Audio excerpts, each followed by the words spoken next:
à tous et bienvenue dans Vue d'Europe. Mes invités du jour sont Virginie Joron. Bonjour. Bonjour. Et Gilles Le Breton. Bonjour. Bonjour. Vous êtes tous les deux députés du Rassemblement national au Parlement européen. Et c'est un numéro un peu spécial aujourd'hui puisque après plus d'un an, 2 sessions plénières à Bruxelles, les députés européens sont enfin de retour à Strasbourg, qui est le siège du Parlement européen. Alors Virginie Joron, vous êtes strasbourgeoise, donc j'imagine que vous défendez le siège du Parlement européen qui est à Strasbourg. Et quelle est votre impression sur cette décision du président du Parlement européen concernant les sessions plénières à Bruxelles et non à Strasbourg? Bah écoutez, je suis en partie heureuse que nous puissions aujourd'hui reprendre les sessions plénières, mais en même temps, on va dire, j'étais impatiente.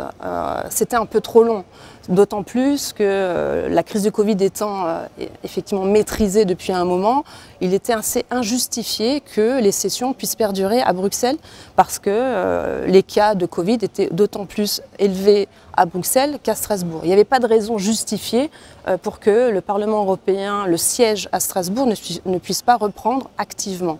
Alors, je suis partagée par cette décision parce qu'aujourd'hui, effectivement, nous sommes à Strasbourg, mais nous sommes encore dans une version hybride.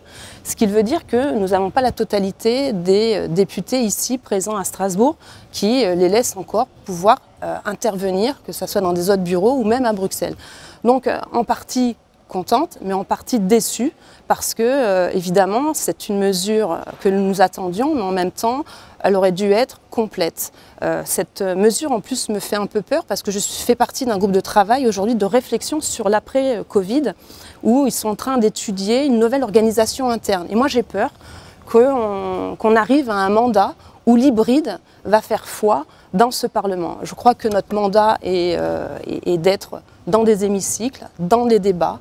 Nous sommes effectivement, après ce Covid, dans une situation où on doit remettre en question, se poser des questions, comment nous travaillons, mais on ne doit pas être au même niveau que les fonctionnaires, parce que j'imagine effectivement qu'il y avait peut-être des bonnes choses du travail à distance, mais pas les parlementaires. Les parlementaires, c'est un mandat, et ils doivent s'exprimer au sein d'un hémicycle, le débat doit revenir, et donc d'un côté, comme je l'ai dit, contente, mais en même temps, je suis un peu déçue et surtout, je suis attentive à l'avenir.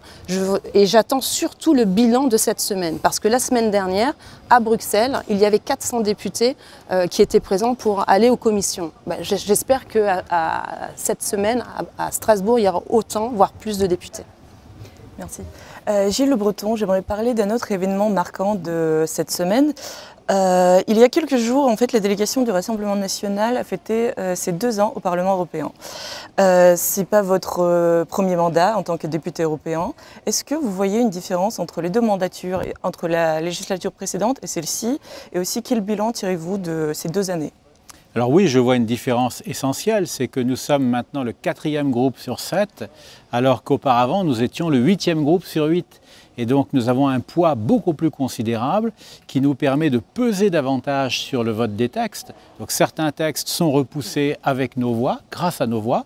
Je pense notamment dès le mois d'octobre 2019 à un texte sur l'immigration qui a été repoussé avec nos voix. Donc ça c'est quelque chose qu'on n'avait pas réussi à faire sous le mandat précédent. Et puis nous avons aussi beaucoup plus d'amendements maintenant qui sont pris en compte. On arrive à faire voter nos amendements parce que les autres groupes ont besoin aussi de notre soutien. Donc c'est donnant-donnant. On accepte de les soutenir que si nos idées et donc nos amendements sont pris en compte. Alors en ce qui concerne les chiffres, là le bilan est impressionnant puisqu'en 2 ans nous avons réussi à faire passer 10 textes. 10 textes en 2 ans, c'est une moyenne de 5 textes par année, c'est bien. Alors que dans le mandat précédent, on n'avait même pas réussi à en faire voter 10 en 5 ans. Hein, donc la différence est majeure. Et sur les 10 textes en plus, nous en avons un qui est un rapport de plein exercice. C'est le rapport sur l'intelligence artificielle que j'ai eu l'honneur de rédiger et qui a été approuvé par le Parlement européen à la majorité absolue des voix, 376 voix pour. Donc ça veut dire que pour nous aussi, comme pour Marine Le Pen en France, le plafond de verre s'est écroulé. Alors Virginie Joron, est-ce que vous faites le même constat? Quelles sont les conclusions pour votre part? Je tiens à le remercier parce qu'ils avaient déjà semé un peu les graines dans la mandature précédente. Et effectivement, moi, j'ai débuté ce mandat avec beaucoup de réussite. notamment avec l'audition de Sylvie Goulard, où mes questions ont été a priori pertinentes et l'ont fait tomber. J'ai obtenu aussi un rapport, assez vite d'ailleurs, un rapport sur les prospectus qui a été voté à l'unanimité, donc c'est une première. Et puis là, je vous donne un exemple. Maintenant, la quasi-totalité des amendements sont repris ou alors sont carrément intégrés dans le texte. Et en plus, c'est un amendement très intéressant. C'est un rapport sur, ça s'appelle Farm to Fork ou de la ferme à la fourchette. Donc c'est un dossier qui me tenait à cœur. Juste pour ceux qui nous regardent, oui. Est-ce que vous pourriez juste nous en dire un peu plus? C'est un rapport qui va dans le sens de la bonne bouffe, ce que nous défendons, ce que nous souhaitons pour nos consommateurs. Et donc dans cette commission, effectivement, la protection des consommateurs est vraiment d'un intérêt pour moi très important. Et donc dans cet amendement, nous avons inclus qu'on invite la Commission à faciliter l'accès des produits de qualité des très petites entreprises aux marchés locaux. Parce qu'effectivement, le localisme fait partie de nos thèmes et sont repris finalement par nos adversaires politiques. Et puis un autre exemple, c'est le rapport que j'ai en ce moment comme rapporteur fictif où j'arrive avec beaucoup de facilité à travailler avec le PPE. Alors, Gilles Le Breton, vous êtes membre de la commission des affaires juridiques et au sein de cette commission, vous êtes notamment rapporteur sur l'intelligence artificielle dans le domaine militaire. Est-ce que vous pourriez nous en dire un peu plus? Quels sont les points principaux de ce dossier? Alors, le point principal, celui qui lui a valu une certaine renommée, c'est qu'il prend position sur les robots tueurs, ce qu'on appelle les SALA en termes techniques, système d'armes létales autonomes. En 2018, le Parlement avait déjà voté un petit rapport sur la question, mais qui n'était pas réaliste parce qu'il préconisait l'interdiction pure et simple des SALA. Or, ça n'est pas réaliste, parce que les SALA, qu'on les veuille ou qu'on ne les veuille pas, de toute façon, ils sont déjà au point. La Russie, la Chine, les États-Unis sont déjà en train de les finaliser. Donc le problème n'est pas de les interdire, puisqu'ils vont voir le jour, le problème est plutôt de les réglementer, pour éviter des abus.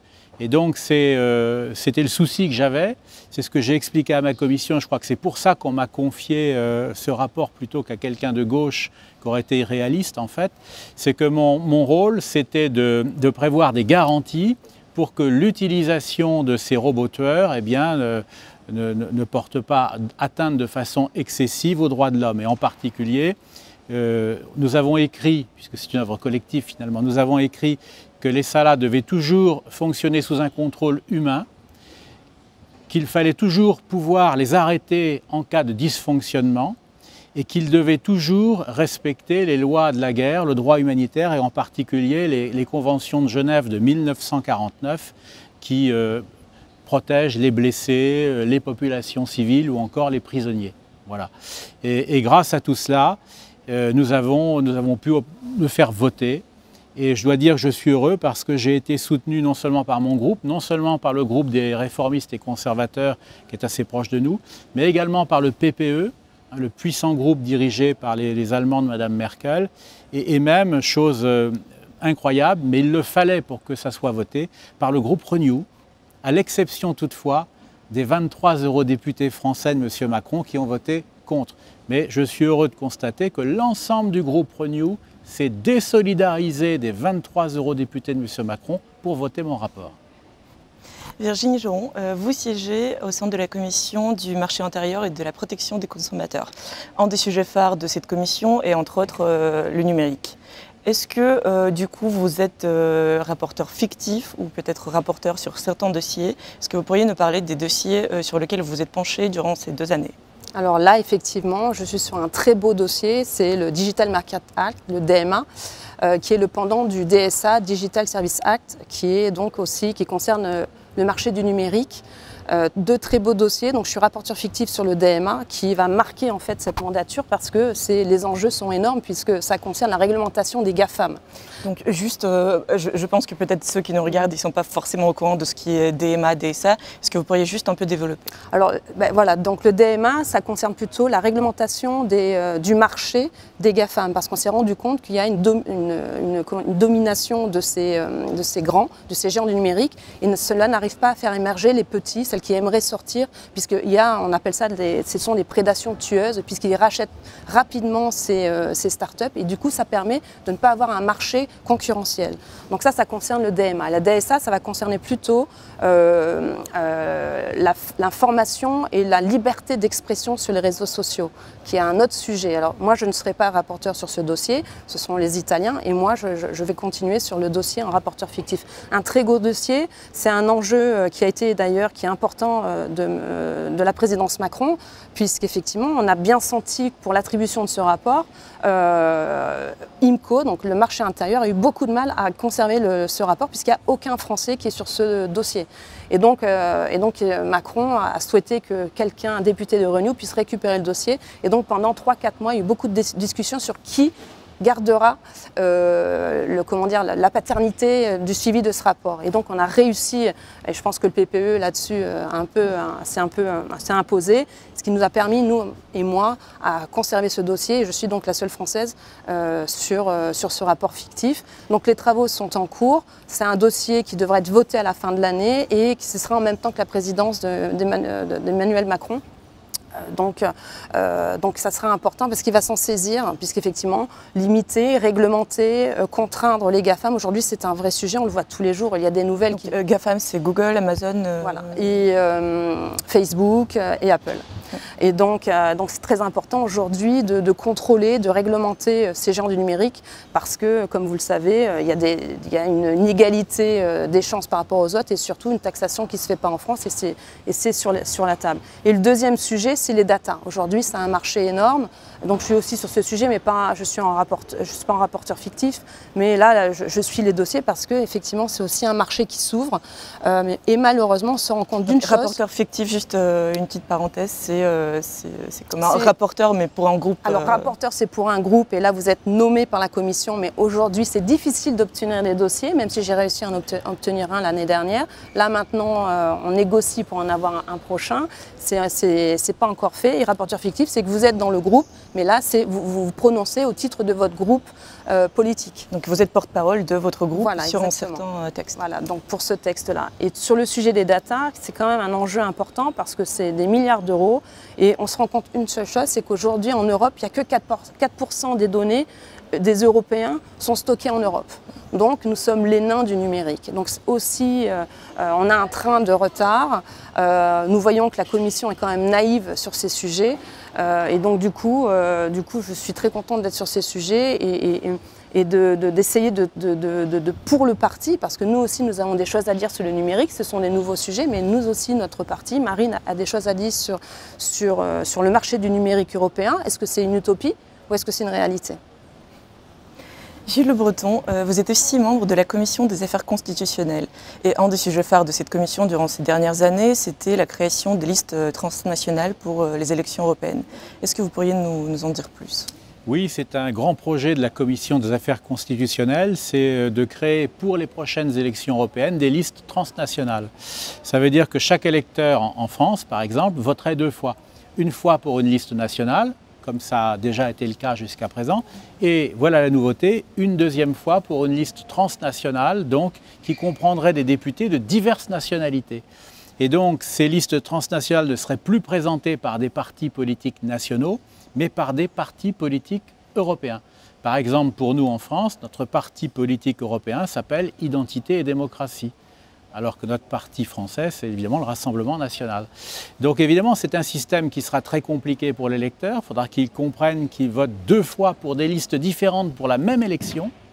Et d'autre part, sur le plan politique, c'est une nouveauté qui est redoutable parce que ça veut dire que clairement, le Parlement européen ne sera plus du tout le représentant des nations, mais le représentant d'un peuple européen un peu fictif qu'on est en train d'essayer de créer.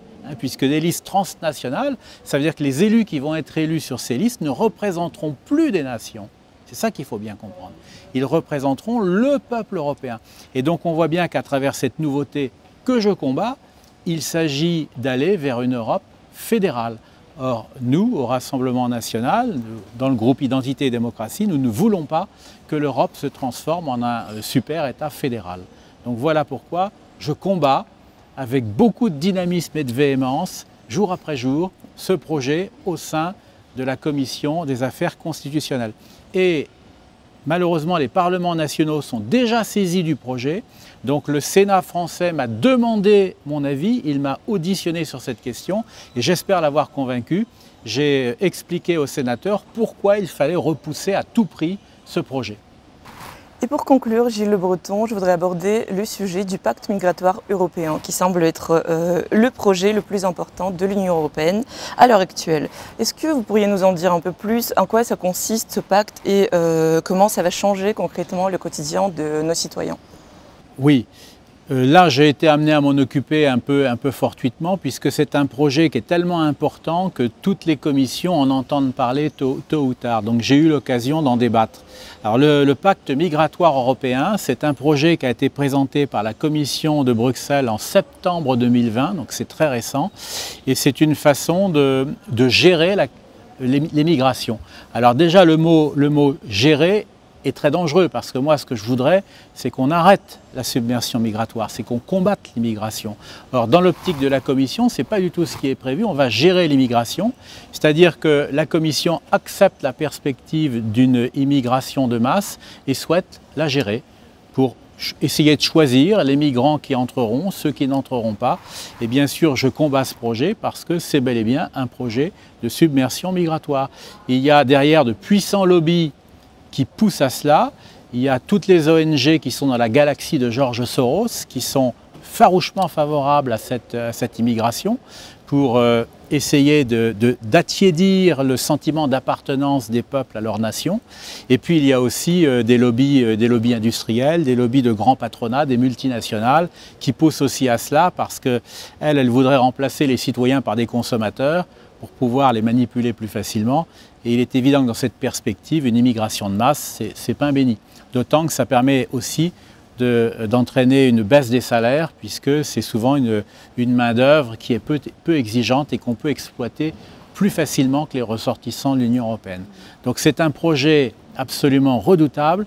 Pour l'instant, ça n'est qu'un projet, mais il faut en parler parce que si nous n'en parlerons pas, demain, ça deviendra la réalité. Et je suis perplexe parce que je vois que les médias n'en parlent pas beaucoup et pourtant c'est probablement le projet le plus important de l'Union européenne. C'est celui dont l'avenir de nos enfants dépend. Donc voilà pourquoi je tenais aujourd'hui à tirer la sonnette d'alarme. Merci Gilles Le Breton, merci Virginie Joron et merci à vous de nous avoir suivis aujourd'hui. On se retrouve bientôt pour un nouveau numéro de Vue d'Europe.